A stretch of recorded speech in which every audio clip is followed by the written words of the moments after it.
A lei de pensão general estava um pensamento do Sr. Hensley Koeman, qual é uma 2016 a entregar a lei aqui como membro do Parlamento aqui, Senhora Presidente.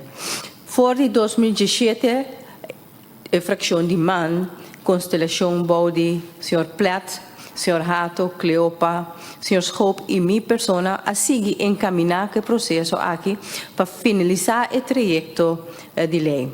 Para chegar ao Parlamento e assim queda aprovar como uma lei que tanificar uma qualidade de vida de nós gente ainda mais melhor que nós desejamos, Senhora Presidente. De maneira aqui, nós serve o povo aqui com o coração no lugar.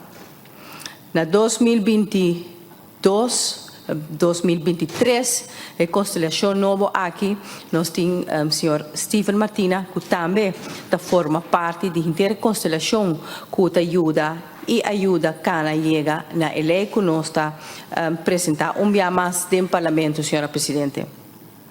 Fora de 2021, como Ministro de Desenvolvimento Social, Sr. Hensley Koeman lança pensamento aqui, depois de uma investigação riba e fundo, caminha mostrar que outro porrasse para o futuro, trador de uma pensão razonável e decente que pode fora no momento que é baixa, que é bonita idade de pensão, Sra. Presidente.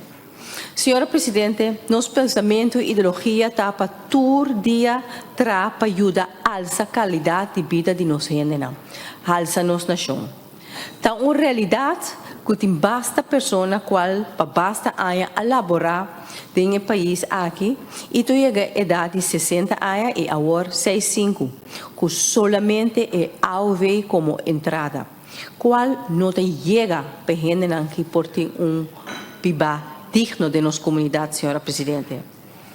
A lei aqui não tem para eliminar a AOV, sino junto com a AOV, dona biba mais digno na classe trador ora e baixa com pensão, Senhora Presidente. A realidade está que a AOV não chega.